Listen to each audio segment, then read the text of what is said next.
ನಮಸ್ತೆ ವಿದ್ಯಾರ್ಥಿಗಳೇ, ನಾನು ಇವತ್ತು ಕಂಟೆಂಪ್ರರಿ ಇಶ್ಯೂಸ್ ಇನ್ ಇಂಡಸ್ಟ್ರಿಯಲ್ ರಿಲೇಷನ್ಸ್ ಇದು ಎರಡನೇ ಅಧ್ಯಯನದ ಕೊನೆಯ ಪಾಯಿಂಟ್ ಆಗಿದೆ.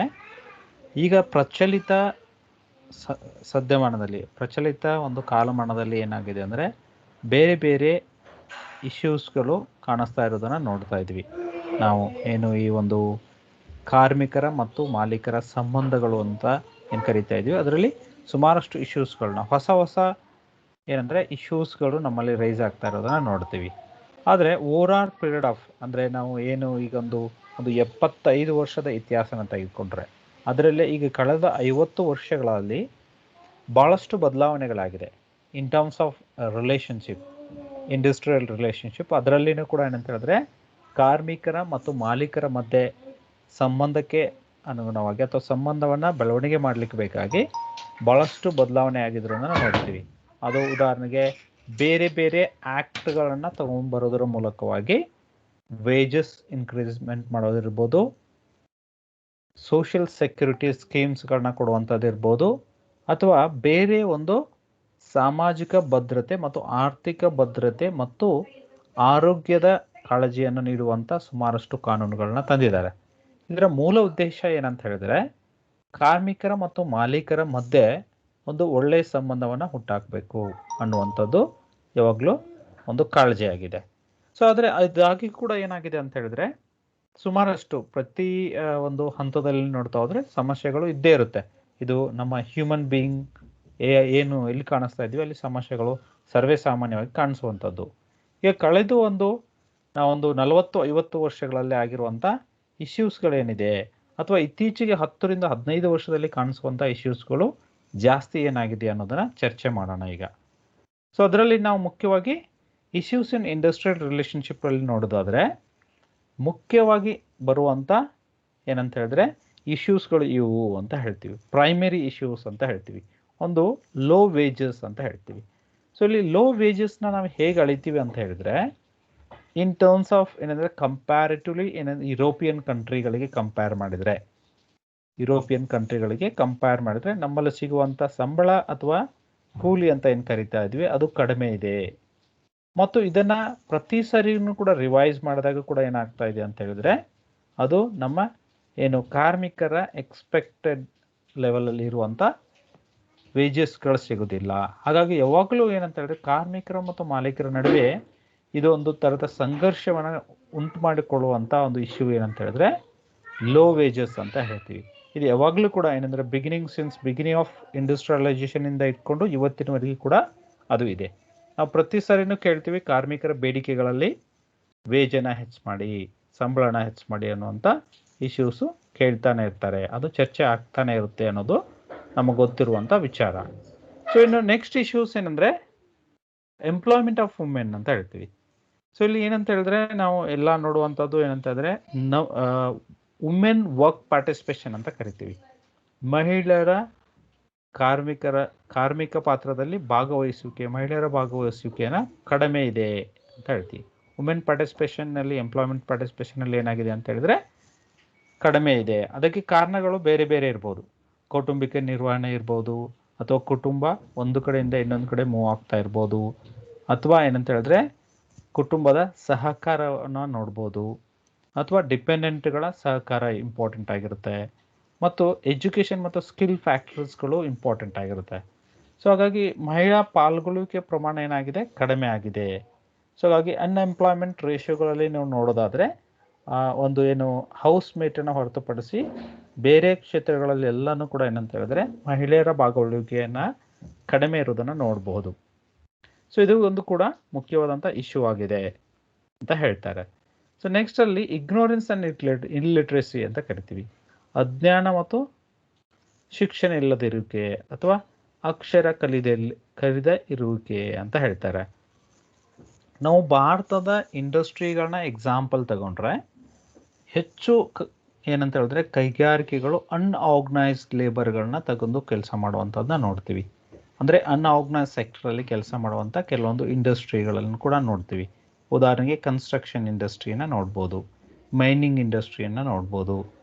ಇಲ್ಲಿ ಏನಾಗ್ತಾ ಇದೆ ಅಂತ ಹೇಳಿದ್ರೆ ಶಿಕ್ಷಣದ ಕಡಿಮೆ ಪ್ರಮಾಣದ ಶಿಕ್ಷಣವನ್ನು ಪಡೆಯುವ ಮೂಲಕವಾಗಿ ಅದೇನಾಗ್ತಾರೆ ಅಂದರೆ ಅವ್ರಿಗೆ ಸಿಗುವಂಥ ಸೌಲಭ್ಯಗಳು ತೊಂದರೆ ಆಗ್ತಾ ಇದೆ, ಸಿಗುವಂಥ ಸೌಲಭ್ಯಗಳು ಅವ್ರಿಗೆ ಕಡಿಮೆ ಆಗ್ತಾ ಇದೆ. ಆ ಕಾರಣಕ್ಕೋಸ್ಕರ ಏನಾಗಿದೆ ಅಂತ ಹೇಳಿದ್ರೆ ಕಂಪ್ಲೀಟ್ ಆಗಿ ಅವ್ರನ್ನ ನಾವು ಶಿಕ್ಷಣ ಪ್ರಮಾಣ ಕಡಿಮೆ ಇದೆ ಅಂತ ಹೇಳ್ಬೋದು. ಶಿಕ್ಷಣ ಮತ್ತು ಅಕ್ಷರತೆ ಕಡಿಮೆ ಇದೆ ಅಂತ. ಇನ್ನು ಇಗ್ನೋರೆನ್ಸ್ಗೆ ಬಂದಾಗ ಏನಾಗುತ್ತೆ ಅಂದರೆ ನೀವು ಇಂಡಸ್ಟ್ರಿಯಲ್ ಇಶ್ಯೂಸ್ ಅಥವಾ ಇಂಡಸ್ಟ್ರಿಯಲ್ ಎಕ್ಸಿಡೆಂಟ್ಸ್ ಅಂತ ನೋಡ್ತೀವಿ. ಇಂಡಸ್ಟ್ರಿಗಳಲ್ಲಿ ಸರ್ವೇ ಸಾಮಾನ್ಯವಾಗಿ ಏನಾಗಿರುತ್ತೆ ಅಂತ ಹೇಳಿದ್ರೆ ತುಂಬ ಪ್ರಿಕಾಷನರಿ ಮೆಥಡನ್ನು ತಗೊಳ್ಳಿಕ್ಕೆ ಬೇರೆ ಬೇರೆ ರೀತಿಯಾದಂಥ ಮೆಜರ್ಮೆಂಟ್ಸ್ನ ತಗೊಂಡಿರ್ತಾರೆ. ಉದಾಹರಣೆಗೆ ಏನಂತ ಹೇಳಿದ್ರೆ ಹೆಲ್ಮೆಟ್ ಹಾಕೊಳ್ಳದೆ ಹೋಗಬಾರ್ದು, ಗ್ಲೌಸಸ್ ಇರಬೇಕು, ಎಫ್ರಾನ್ ಇರಬೇಕು, ಸೇಫ್ಟಿ ಗ್ಲೌಸ್ ಇರಬೇಕು, ಅಥವಾ ಕೆಲವೊಂದು ರೆಡ್ ಬಾರ್ಡರ್ಗಳನ್ನ ದಾಟಬಾರ್ದು, ಓಕೆ, ಕೆಲವೊಂದು ಮಷಿನ್ಸ್ಗಳನ್ನ ಮುಟ್ಟಬಾರ್ದು. ಈ ಥರದ್ದು ಸುಮಾರಷ್ಟನ್ನು ನೋಡ್ತೀವಿ. ಆದರೆ ಇಲ್ಲಿ ವ್ಯಕ್ತಿಗಳು ಏನಾಗುತ್ತೆ ಅಂದರೆ ಅವರ ಅಜಾಗರೂಕತೆಯಿಂದಾಗಿ ಏನಾಗುತ್ತೆ ಅಂದರೆ ಒಂದೊಂದು ಸರಿ ಎಕ್ಸಿಡೆಂಟ್ಗಳಾಗುತ್ತೆ. ಸೊ ಅವಾಗ ಏನಾಗುತ್ತೆ ಅಂದರೆ ಕಂಪ್ಲೀಟ್ಲಿ ನೀವು ಎಕ್ಸಿಡೆಂಟ್ಗಳನ್ನ ಒಂದು ಎನಲೈಸಿಸ್ ಮಾಡಿ ನೋಡಿದಾಗ ಹೆಚ್ಚು ಕಾರ್ಮಿಕರ ಒಂದು ಏನಂದರೆ ಅಜಾಗರೂಕತೆನೇ ಕಾರಣ ಆಗಿರುತ್ತೆ ಅನ್ನೋದನ್ನು ಕೆಲವೊಂದು ಸ್ಟಡೀಸ್ಗಳಲ್ಲಿ ಕಂಡುಕೊಂಡಿದ್ದಾರೆ. ಅದು ಕೂಡ ಒಂದು ದೊಡ್ಡ ಇಶ್ಯೂ ಆಗಿದೆ. ಓಕೆ, ಸೊ ಇನ್ನು ನೆಕ್ಸ್ಟಲ್ಲಿ ಇಂಡಸ್ಟ್ರಿಯಲ್ ಹೌಸಿಂಗ್ ಅಂತ ಹೇಳ್ತೀವಿ. ಈಗ ನೋಡ್ತಾ ಇದ್ದೀವಿ ಸುಮಾರಷ್ಟು ಆರ್ಗನೈಸೇಷನ್ಗಳು ಏನಾಗಿದೆ ಅಂತ ಹೇಳಿದ್ರೆ ಇಟ್ಸ್ ಅಬೌಟ್ 90+ ಅಂತ ಹೇಳ್ಬೋದು. 90 to 95+ ಆರ್ಗನೈಸೇಷನ್ ಏನಾಗಿದೆ ಅಂದರೆ ಈ ಇಂಡಸ್ಟ್ರಿಯಲ್ ಏರಿಯಾದಲ್ಲಿ ಅವರು ಹೌಸಿಂಗ್ ಫೆಸಿಲಿಟೀಸ್ನ ಕೊಡಲ್ಲ. ಸೊ ಅವ್ರು ಏನು ಮಾಡ್ತಾ ಇದ್ದಾರೆ ಅಂದರೆ HRIನ ಪ್ರೊವೈಡ್ ಮಾಡ್ತಾರೆ. ಸರ್ವೇ ಸಾಮಾನ್ಯವಾಗಿ HRI ಪ್ರೊವೈಡ್ ಮಾಡೋದ್ರಿಂದಾಗಿ ಏನಾಗುತ್ತೆ ಅಂತ ಹೇಳಿದ್ರೆ ಕಾರ್ಮಿಕರಿಗೆ ಹೊರೆ ಆಗುತ್ತೆ ಅದು. ಈಗ ಉದಾಹರಣೆಗೆ ಅವರು 2,000-3,000 HRIನ ಮೈಸೂರು, ಬ್ಯಾಂಗ್ಳೂರು ಅಂತ ಸಿಟಿಗಳಲ್ಲಿ ಕ್ಲೇಮ್ ಮಾಡ್ಬೋದು. ಬಟ್ ರೆಂಟ್ಗಳನ್ನ ನಾವು ನೋಡ್ತಾ ಇದ್ವಿ 5,000-10,000ವರೆಗೆ ಇರುತ್ತೆ. ಸೊ ಹಾಗಾಗಿ ಅವ್ರು ಕೊಡುವಂಥ ಹೌಸಿಂಗ್ ಏನಿದೆ ಫೆಸಿಲಿಟೀಸ್ ಆ ಇಂಡಸ್ಟ್ರಿಯಲ್ ಏರಿಯಾದಲ್ಲಿ ಅಥವಾ ಹೌಸಿಂಗನ್ನು ಅವರು ಪ್ರೊವೈಡ್ ಮಾಡಿದರೆ ಅದು ಏನಾಗುತ್ತೆ ಅಂತ ಹೇಳಿದ್ರೆ ಕಂಪ್ಲೀಟಾಗಿ ನಮಗೆ ಯಾರು ಕಾರ್ಮಿಕರಿಗೆ ಹೆಲ್ಪ್ ಆಗುತ್ತೆ. ಅದು ಒಂದು ಈ ಇಂಡಸ್ಟ್ರಿಯಲ್ ಹೌಸಿಂಗ್ ಒಂದು ಏನಾಗಿದೆ ಅಂದರೆ ದೊಡ್ಡ ಇಶ್ಯೂ ಆಗಿದೆ. ಬಟ್ ಕೆಲವೊಂದು ಇಂಡಸ್ಟ್ರೀಸ್ ಈಗ JSW ಅಂತ ನೋಡ್ತೀವಿ ನಾವು. ಜಿಂದಾಲ್ ಫ್ಯಾಕ್ಟ್ರಿಯನ್ನು ನೋಡಿದ್ವಿ ಎಕ್ಸಾಂಪಲ್. ಅವರು ಹೌಸಿಂಗ್ ಫೆಸಿಲಿಟೀಸ್ನ ತೆಗೆದುಕೊಂಡಿದೆ ಕ್ರಮಗಳನ್ನ. ಬಟ್ ಬಹಳಷ್ಟು ಸಂಸ್ಥೆಗಳು ಹೌಸಿಂಗ್ ಫೆಸಿಲಿಟೀಸ್ನ ಕೊಡಲ್ಲ. ಅದು ಕೂಡ ಟ್ರಾವೆಲಿಂಗ್ ಇರ್ಬೋದು ಅಥವಾ ಹೌಸಿಂಗ್ ರೆಂಟ್ ರಿಲೇಟೆಡ್ ಇಶ್ಯೂಸ್ಗಳು ಯಾವಾಗಲೂ ಇದ್ದೇ ಇರುತ್ತೆ. ಸೊ ಇನ್ನು ಚೈಲ್ಡ್ ಲೇಬರ್, ನಾವು ಫ್ಯಾಕ್ಟ್ರೀಸ್ ಆ್ಯಕ್ಟಲ್ಲಿ ಏನಾಗಿದೆ ಅಂತ ಹೇಳಿದ್ರೆ ನಮ್ಗೆ ಗೊತ್ತಿರುವಾಗೆ ಈ ಅಡಲ್ಟ್ ಲೇಬರ್ಸ್ ಅಂತ ಕರಿತೀವಿ. ಯಾರು 15-18 ವರ್ಷದ ಮಕ್ಕಳು ಕೂಡ ಏನಂತ ಹೇಳಿದ್ರೆ ಕೆಲವೊಂದು ಇಂಡಸ್ಟ್ರಿಗಳಲ್ಲಿ ಕೆಲಸ ಮಾಡ್ತಾ ಇರೋದನ್ನ ನೋಡ್ತೀವಿ. ಮತ್ತು ಇನ್ನು ಅನ್ಆರ್ಗನೈಸ್ ಸೆಕ್ಟರಲ್ಲಿ ಕೂಡ ಏನಾಗುತ್ತೆ ಅಂತ ಹೇಳಿದ್ರೆ ಲೆಸ್ ದೆನ್ 15 years 15 ವರ್ಷಕ್ಕಿಂತ ಕಡಿಮೆ ವಯಸ್ಸು ಹೊಂದಿರುವಂಥ ಮಕ್ಕಳು ಕೆಲಸ ಮಾಡ್ತಾ ಇರೋದನ್ನು ನೋಡಿದ್ವಿ. ಸೊ ಇತ್ತೀಚೆಗೆ ನಿಮಗೆ ಎಲ್ಲ ನೋಡೋದು ರಿಪೋರ್ಟ್ಸ್ಗಳನ್ನ ನೋಡಿದ್ರೆ ಇಡೀ ವರ್ಲ್ಡಲ್ಲಿ ಹೈಯೆಸ್ಟ್ ಚೈಲ್ಡ್ ಲೇಬರ್ ಎಲ್ಲಿದ್ದಾರೆ ಅಂತ ಹೇಳಿದ್ರೆ ಭಾರತದಲ್ಲಿ ಅಂತ ಹೇಳ್ತಾರೆ. ಸೊ ಇದು ಕೂಡ ಏನಾಗಿದೆ ಅಂದರೆ ಒಂದು ದೊಡ್ಡ ಇಶ್ಯೂ ಆಗಿದೆ.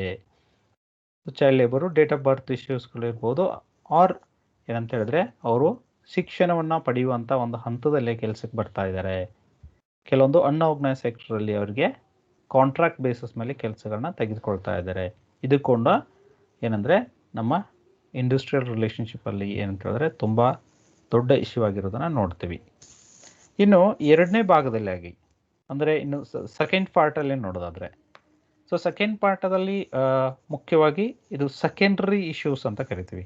ಅದು ಪ್ರೈಮರಿ ಇಶ್ಯೂಸ್ ಅಂತ ಹೇಳ್ತೀವಿ, ಇದು ಸೆಕೆಂಡ್ರಿ ಇಶ್ಯೂಸ್ ಅಂತ ಕರಿತೀವಿ. ಫಸ್ಟ್ನೇದು ಲೆಜಿಸ್ಲೇಷನ್ ಆ್ಯಂಡ್ ಕಂಪ್ಲೈನ್ಸ್ ಅಂತ ಹೇಳ್ತೀವಿ.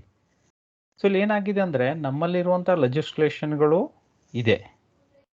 ಸೊ ಅದರಲ್ಲಿ ಕೆಲವೊಂದು ತೊಂದರೆಗಳಾದಾಗ ಅಥವಾ ಅದರನ್ನ ಚೇಂಜಸ್ ಮಾಡಬೇಕಿದ್ದಾಗ ಅಥವಾ ಅದರ ಬದಲಾವಣೆಗೆ ಸಂಬಂಧಿಸಿದಂತೆ ಅಥವಾ ಅದರ ಕಂಪ್ಲೇಂಟನ್ನು ಕೊಡಲಿಕ್ಕೆ ಸಂಬಂಧಿಸಿದಂತೆ ಸುಮಾರಷ್ಟು ಇಶ್ಯೂಸ್ಗಳಿದೆ. ಸೊ ಉದಾಹರಣೆಗೆ ನೀವು ಇದಕ್ಕೆ ತೆಗೆದುಕೊಳ್ಬೋದು. ಏನಂದರೆ ಕೋವಿಡ್ ಫಸ್ಟು ವೇವ್ ಅಲ್ಲಿ ಬರುವಾಗ 2020 ಏನಾಗುತ್ತೆ ಅಂತ ಹೇಳಿದ್ರೆ ಈ ಒಂದು ಸರ್ಕ್ಯುಲರ್ನ ಹೊಡೆಸ್ತಾರೆ. ಎಲ್ಲ ಕಂಪ್ನಿಗಳು ಕೂಡ ಏನು ಮಾಡಬೇಕು, ಸಂಬಳವನ್ನು ಕೊಡಬೇಕು ಲಾಕ್ಡೌನಲ್ಲಿ. ಸೊ ಲಾಸ್ ಆಗಿದೆ, ಆರ್ಡರ್ ಮಾಡಿದ್ದಾರೆ, ಬಟ್ ಅದನ್ನ ಕಂಪ್ಲೇಂಟ್ ಯಾರಿಗೆ ಕೊಡಬೇಕು? ನಮಗೆ ಸಂಬಳ ಕೊಡಲಿಕ್ಕೆ ಒಂದಿಷ್ಟು ದುಡ್ಡು ಬೇಕಲ್ವಾ, ಕಂಪ್ನಿಗಳು ಲಾಸ್ ಆಗಿದೆ. ಆ ಮೆಕ್ಯಾನಿಸಮ್ನ ಎಸ್ಟಾಬ್ಲಿಷ್ಮೆಂಟ್ ಮಾಡಿಲ್ಲ ಲಾ ಅಲ್ಲಿ.